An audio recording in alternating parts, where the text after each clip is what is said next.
72 hours. I have to make a game. I've joined the BenBonk Game Jam. I've participated in a few game jams, primarily Ludum Dare. I've done that as part of a team with my university friends, however this is my first solo venture into creating a game in such a short period of time. The theme was announced on Sunday the 29th at 8 o'clock after I've had a full day of difficult work, and the theme is Trust No One. I have no idea what to do with this theme. Really nothing. I have some cool gameplay ideas, but no idea of what the game that would be attached to that would be. The game idea I settle on is a top-down shooter where you're armed with a grenade launcher.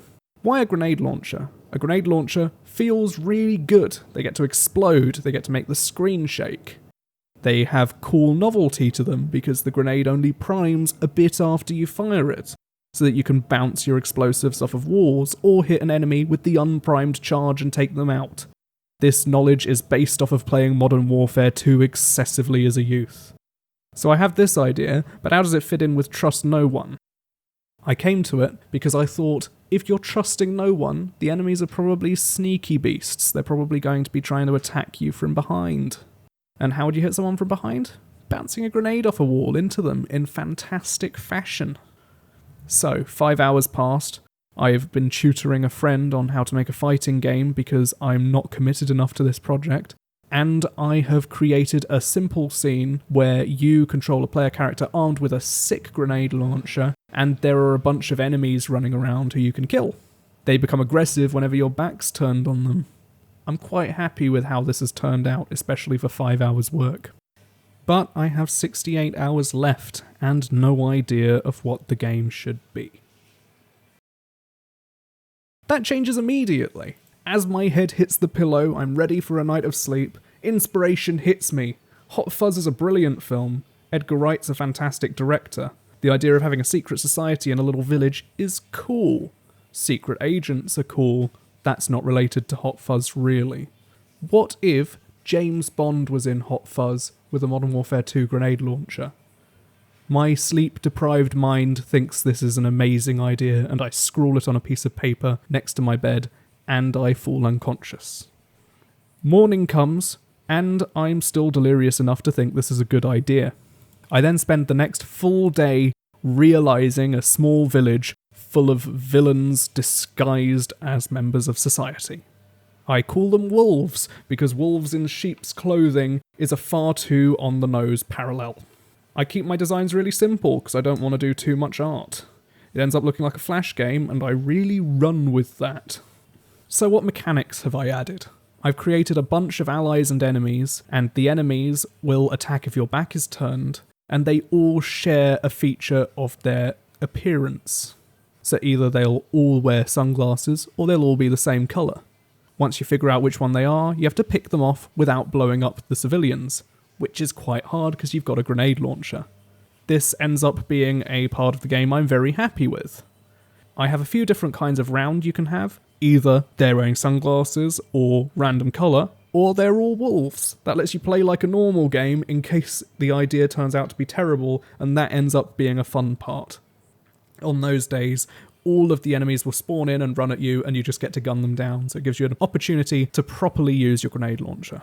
I also spend a load of time creating procedural characters. I come up with a load of random facts, some of which I'm very happy with, and a bunch of random names, some of which are barely names, and I make all of the enemies choose them at random. And that brings us to the end of day 1 proper. Day 2 begins. I hit the ground running. I've added a phone in the bottom right that keeps a track of all the information players need to know. It keeps a track of the percentage probability that a certain colour represents the wolves, and the probability that the wolves are wearing shades. This uses some really novel maths with weighted percentages based on the people you've interviewed, the fraction of how many in total there are, and how suspicious those people were compared to how suspicious all the other attributes are. It's a good system, but I don't think I represent it very well. The phone also features your boss, who's a South Park-style dude from MI Pie. You earn money, and there's a shop. In the shop you can buy speed upgrades, and there's cash that's stored in a save file. I also add a menu, where there's a tutorial and you can access the shop, and you can start your game on 3 different difficulties. a difficulty where you can only let 1 sheep die, or the normal recommended where up to 3 sheep may die, and a very easy mode where you just have to keep 1 alive. I also make the different difficulties add different weights to how guilty the players look, so on easy, villains will look guiltier. But that's the whole day, and I don't even make the menus look very nice. Boo-hoo. Homestretch. It's the final day, and all of a sudden I'm future me with all of those problems, old me, pedalled into the future. I need to figure out how to do 2D pathing, which is something I'm quite worried about, because it's something I've not done before. Turns out, Godot made it bliss. Navigation 2Ds let you draw a polygon, and it will figure out the best, simplest path for you. So that goes up in about 2 hours, which is very nice. I make it so in regular play, the NPCs won't walk on the grass. Speaking of which, I added new nice pointy grass with a shader on it to make it wobble.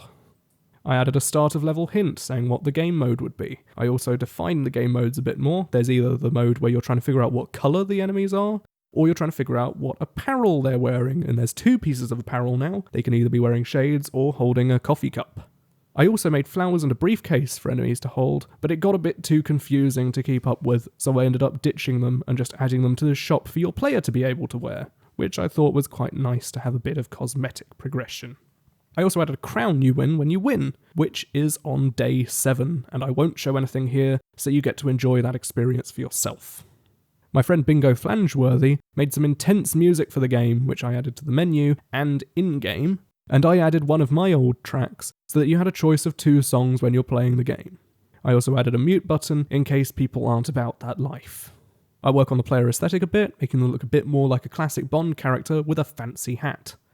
And 4 PM rolls around. I have 4 hours left, and I'm basically done. This is unheard of luxury. And I start working on a web deployment, because I've never done that before, and I figured I had the time to burn. It wasn't as easy as I expected, and I had to follow a tutorial in Spanish, which wasn't the easiest, but I have a web deployment up and running, and still plenty of time to spare for tweaking and polishing. I've never been this lucky at the end of a game jam, and I'm very happy about it. The deadline rolls around, and we have a solid experience ready for people to play. And that's it. Project done, uploaded, other game developers can review it, the public can play it. That includes you. Jump into the link in the description to play it yourself. It's in the web, you don't have to download anything, just click play and enjoy. Here's a little time lapse of me being a busy bee and committing everything over the 72-hour period. Fun fact, 2,221 lines of code. That's roughly 30.8 an hour. I have 3 main regrets about this project. The first is using the stock Godot UI. You can see all the buttons have that depressing grey look and that faint blue hint when they're selected. It's a pity I didn't find the time to replace this, as it just looks shoddy and amateur, but oh well. My second main regret about this project is not explaining the phone well to players. Very few people who played would use it to figure out which enemies were the wolves and which weren't, and that's because I simply didn't explain it. I mention it briefly in the tutorial, but when you actually get in, it's a really hard system to convey, which probably means it's not very good. And my one final gripe is, as you can see here, when the enemies die, their corpses are left on the field and they block player movement. This was good at first, because it created interesting gameplay mechanics where you could create different avenues to funnel your opponents down. However, in practice, it really messed with the AI in a way I wasn't able to figure out, so that's very unfortunate. Results. We came 55th. Pretty happy. Top quarter. Good show. Anywho, that's it. We're all done. Feel free to have a little peruse here of a bunch of the facts and names I came up with. This approach to storing information is dreadful, by the way. I did it because it was quick. Do as I say, not as I do. This is garbage. It should be Jason. Anyway, thank you very much for watching. I really enjoy doing these, so stay tuned for more content like this and Godot tutorials to boot. Cheers!